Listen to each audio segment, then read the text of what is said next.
Hey everyone, Rabbit Hedgehog here, and we want to thank our sponsors before the start of this video. Shout out to Law Tigers out there riding with us right now, but standing with us in the event of an accident. Need custom racing leathers or gear for the everyday ride? AGVSportUSA is here for that, and based out of Argyle, Texas, and serving riders nationwide. Also, we want to thank Doug Crawford, an independent AMSOIL dealer, for providing us with the fluids that keep our machines running well on into the future. Visit the description below for web links and contact details to get in touch with them today.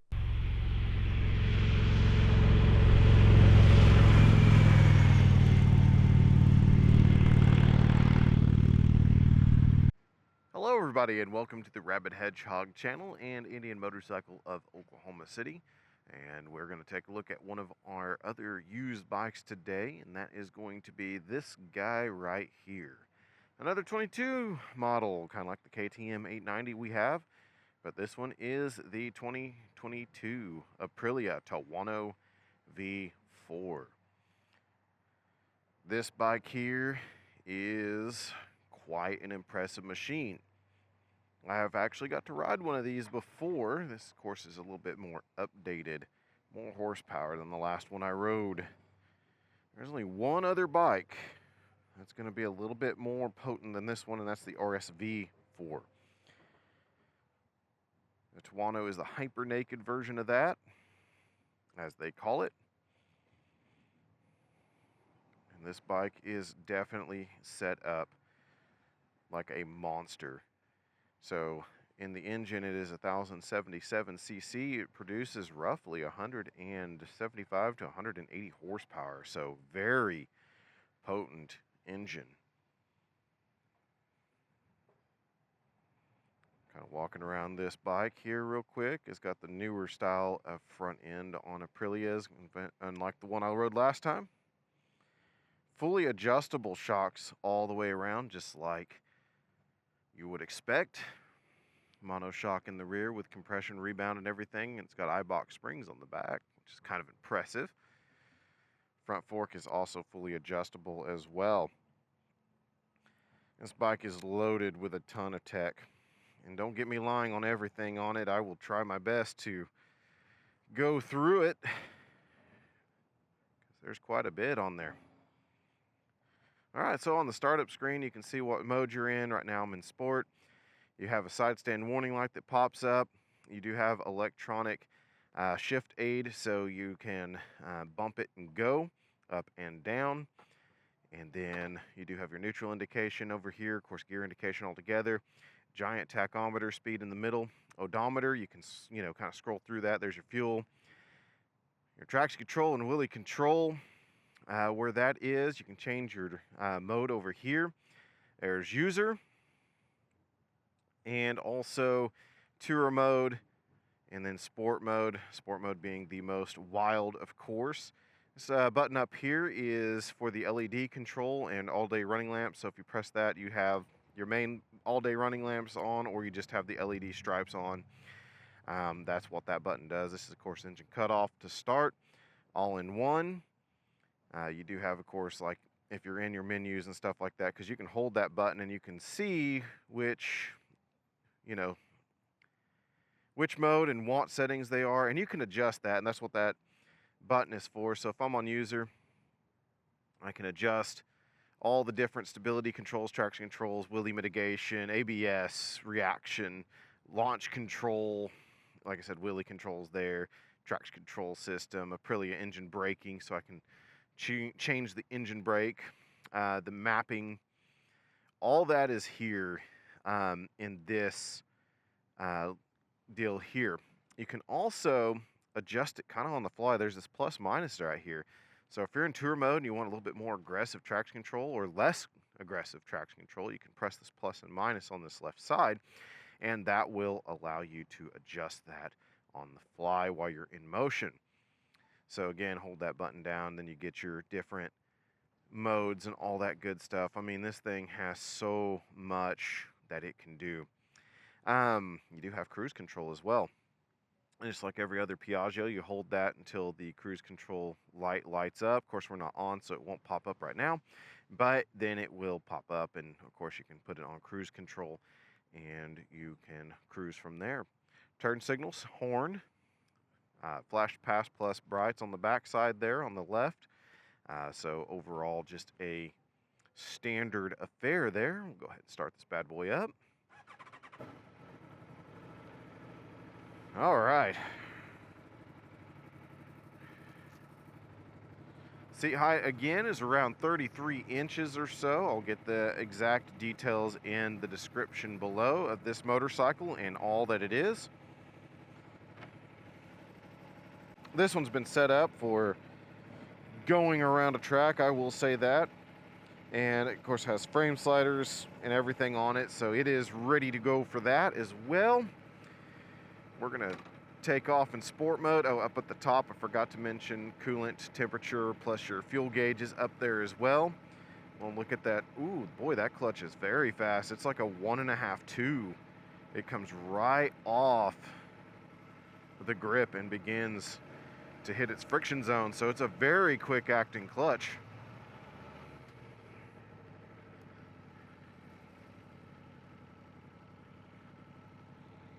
That's going to be something to get used to. And away we go. All right.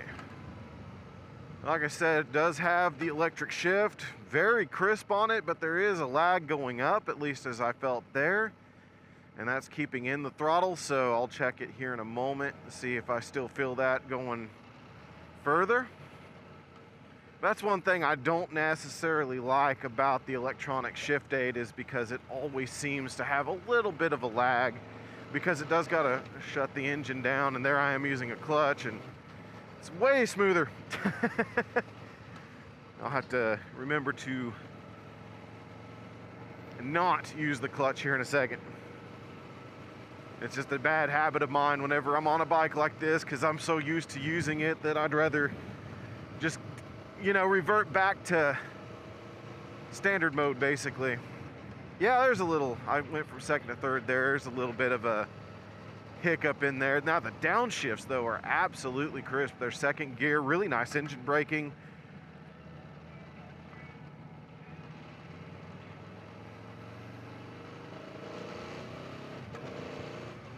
Yeah, just a little bit of a lag between shifts. Of course, again, that's to be expected because it's got to slow the engine down to complete the shift, so that way the transmission is ready and able. So, not to be unexpected.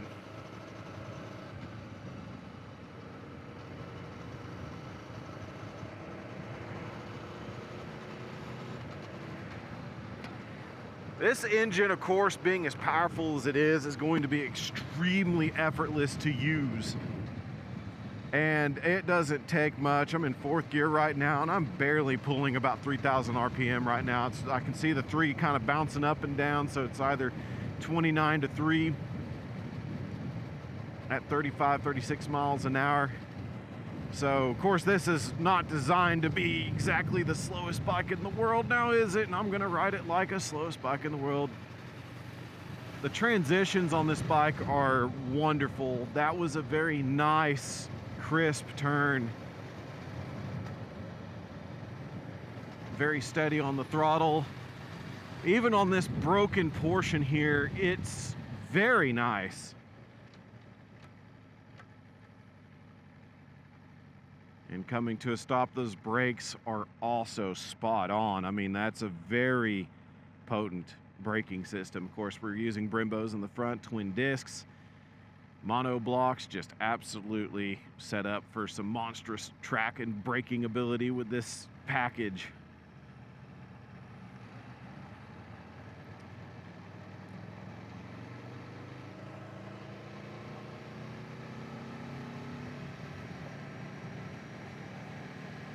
There is around a 12,500 RPM red line.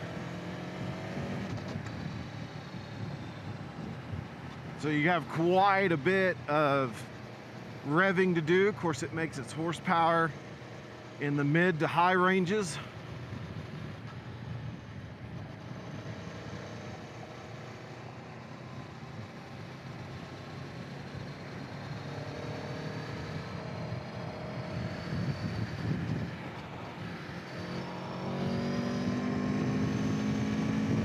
Still in third gear, not really getting out of it. We're at like 5,500 RPM, 68 miles an hour.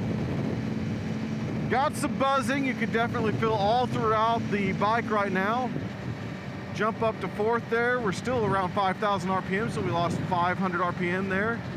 There's fifth gear, and we're still about 4,800 RPM. And sixth gear takes that down to about 4,300 RPM at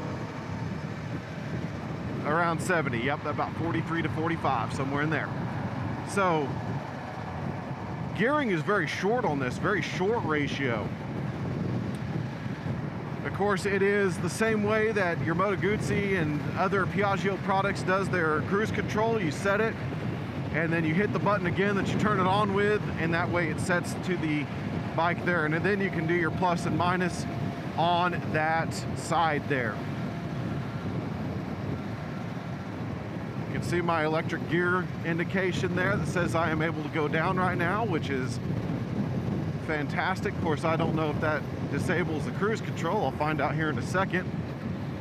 It does. So if you do a downshift while you are in motion, it will disable the cruise control during its rev down, or rev up, I should say. Now this bike does sit fairly aggressively. Even though it is more of a standard or hyper naked, it is still actually more sporting. So this one has a true rear set. My feet are back to my hips. My knees come way out forward. My shoulders kind of go between the two of them, so I'm a little bit more upright than I would be on an RSV4. However, the arms are just straight down. So you are bent pretty far forward, and you can actually get down pretty good on the tank as well, as you can see here, and ride this thing very aggressively. And it's pretty comfortable in doing that. You can get your arms down into it, and it's got very nice leverage on the handlebars. They're not clip-ons, they're standard set, and it allows you to get down and pilot this motorcycle a little bit differently.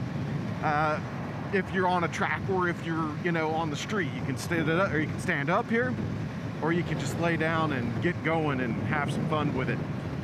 So it's definitely a Dr. Jekyll and Mr. Hyde kind of machine.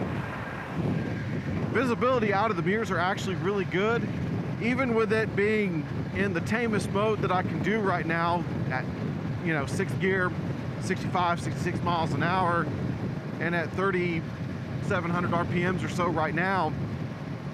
It is a little vibey. You can feel that through the handlebars, you can feel that through the foot pegs, and you can see vibrations actually in the mirrors, so not a clear picture behind you, but that's okay. Again, I kind of prefer to feel what the engine is doing. Sometimes if they're so smooth, you don't realize exactly what you're doing, and sometimes you don't want to be as fast as you're going because you didn't realize what was going on. It wasn't communicating just right to you. But this one definitely is communicating all the right ways to me. The steering input is very light to the touch and very on point. Of course, I'm in ATC 1 and traction control 2, or wheelie control 2, so I don't know how aggressive or how tame that is. I think, if I recall, 1 is the least aggressive and least intrusive.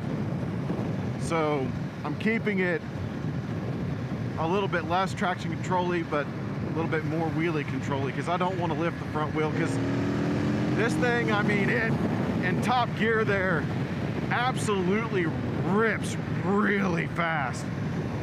Really fast. And again, you're not using that much bike right now, and once you hit that 5,000-6,000 RPM, it really starts to rocket. So you got a little bit of lag there whenever you're in top gear, but it's still strong enough that you're gonna get by traffic very quickly. And then it just propels itself like a rocket when it hits its power band, and now you're flying.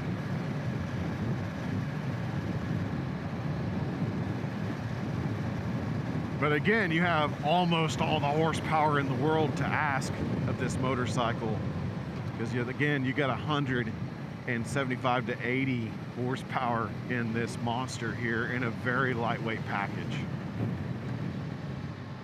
Again, I do like this electric downshift going on the downside for sure, because it definitely picks up really well. That was very crisp turn. Power out is wonderful.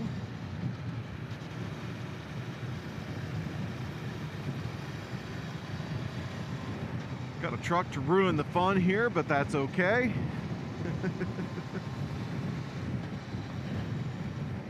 Man, that thing, love the steering. So planted. Sticks to the road beautifully and just hugs the line you told it to.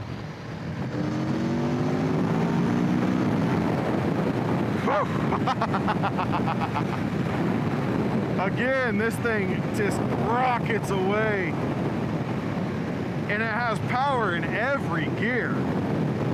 It is not short of breath anywhere.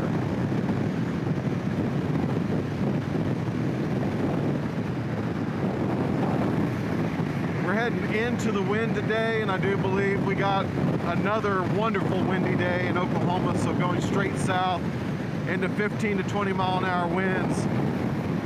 And she's planted just fine. Of course, I can lay down a little bit and get that wind off of me. But even sitting up, I'm not getting anything. The windscreen's doing just fine. It's keeping the buffet off of the top of my helmet. I'm 6 foot tall, 32-inch inseam, around 209 pounds. And like I said, I'm feeling pretty good. I got a pretty decent wind flow coming into me that keeps me pushed up, that keeps that weight off my wrists. And also enough of a wind bubble that keeps the buffet away. Of course, I'm wearing an Icon helmet right now, and it's kind of designed for the wind flow.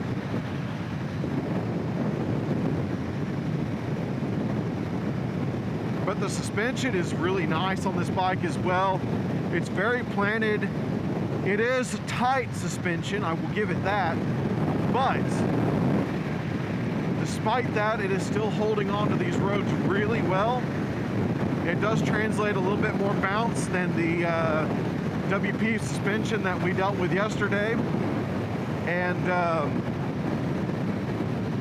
it's enough that I can deal with this on the road for a while.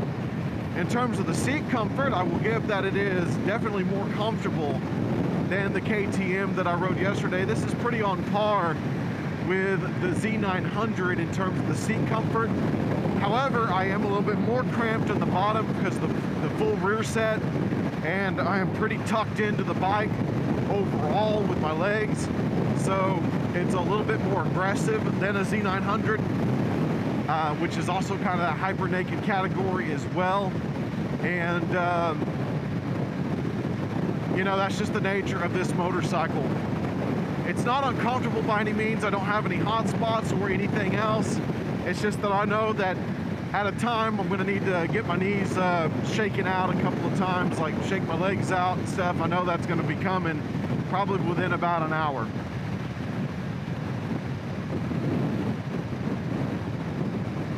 But this thing is just a peach. I mean, the engine is not taxed by anything that I've thrown at it, and it won't be. I mean, I'm gonna be criminal speed in first gear alone, and 15 to 20 in second gear, and maybe life in prison by third gear. So I would rather not. I would really like to get these bikes sometime out on a track and actually get a full unabridged and uncontested test ride. That would be amazing to be able to do that, because this is a bike that would definitely be awesome on the track, but it's really nice on the street.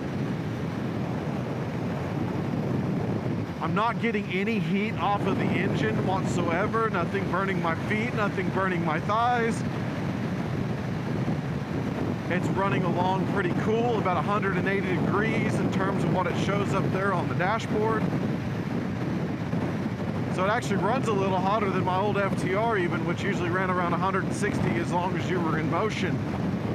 So it does have a little bit more heat to it, but the way it dissipates feels real nice. It doesn't get onto you by any means. There might be a little heat under the seat that I can feel kind of cropping up, but it's not any big deal. That's for sure.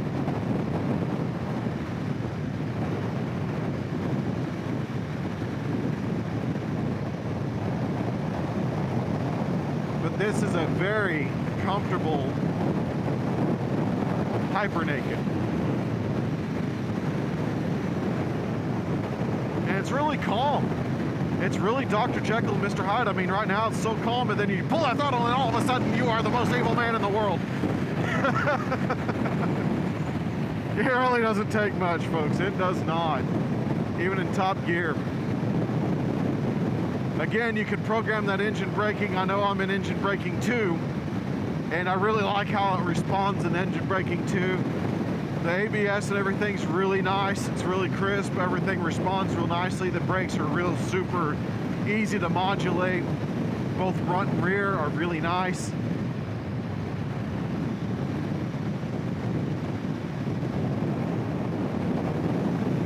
And again, I like the fact that I'm a little bit more upright and not with a clip-on style handlebar.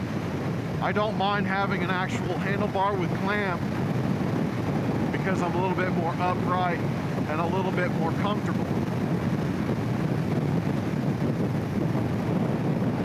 So my only true gripe on this motorcycle is, just like most of them with the electronic upshift, I'm just not a fan of that clunk. Now I will notice that at a higher RPM that does go away. That clunk gets a lot better.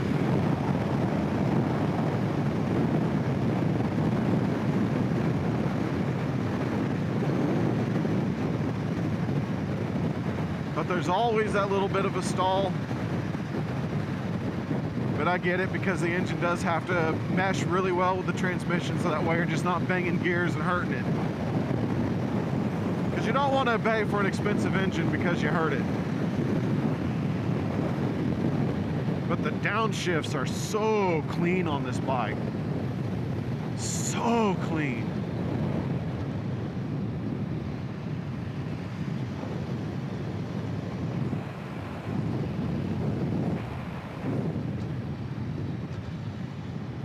Again, using mostly engine braking to come down to speed here on this road. And again, these grabbers are super nice and super responsive.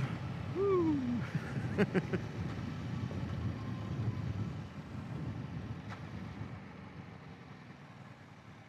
And back in it, y'all. Alrighty. And also, another thing, and this is something I had problems with earlier, I kind of did it again there, with that electronic upshift, it does want to go into second gear a whole lot easier than neutral. A little bit easier to go down to neutral from second whenever you're at a stop. But yeah, turning the bike off and going to neutral is a whole lot easier too. But other than that, like I said, the electronic shifter, it needs a little bit of tuning to it. But other than that, everything else is absolutely wonderful. The ergonomics are really nice. They're very rider-centric. I do love this paddle adjustment for the traction control unit on this bike. That's pretty freaking cool. That way you can make it less aggressive and more aggressive depending on what that last lap was like and how scared you were. You know, how much seat went up into your crack as you puckered up as you went in. So you've got that ability there. That's a pretty cool function there. The adjustability of the ride modes is just amazing. I mean, so much adjustability in all the modes. It doesn't matter if it's the bike's modes or the user mode or the tour mode or anything. It's just all programmable in just ways that a lot of bikes just don't match. And screen is very race-centric. Everything is really nice and readable even on a bright sunny day. Standing on the bike, you can see I got a flat foot there. Only a slight bend to my knee there. Same on the right side, very much similar. So it sits a little bit lower. So like I said, it's around a 33-inch seat height. I'll get the description below, but yeah, the handlebars, everything. I like that leverage on those bars. I like the way it moves through the turns. Very nice package indeed. So Aprilia does a really good job with their bikes like this, and my gosh, it shows. Now I will say, sitting still, you can feel that heat coming. Of course, there's no wind to push it around, so now you can feel that heat coming out of the engine, and it does get a little crispy from the front end of this bike, but other than that, not a big deal. So if you're looking for a bike that is the truest of Dr. Jekyll and Mr. Hyde that you can possibly get, this is probably the bike for you. It's got a cruise control. I mean, how unassuming is cruise control on a bike that can absolutely destroy a racetrack? This has it. That's awesome. It's a very fun ride. It's a very, very potent motorcycle indeed. So at any rate, this is the Rabbit Hedgehog with Indian Motorcycle of Oklahoma City, taking out the Aprilia Tuono V4 2022 model. I do want to thank my sponsors for the channel. I want to thank AGVSportUSA for providing the gear that keeps our team safe in the event that we have the unforeseen circumstance. I also want to thank Law Tigers of Oklahoma as well, out there right now supporting our community, but ready to support you in the event of an accident. That's not your fault. They'll be able to help you with the insurance claims and all that good stuff. Give them a call. And also want to give Doug Crawford a shout out with his USA Synthetics AMS oil distribution for keeping the internals of our engines nice, clean, and safe with his AMS oil products. So at any rate, this is the Rabbit Hedgehog. Keep that shiny side up, folks, and we'll catch you on the next ride.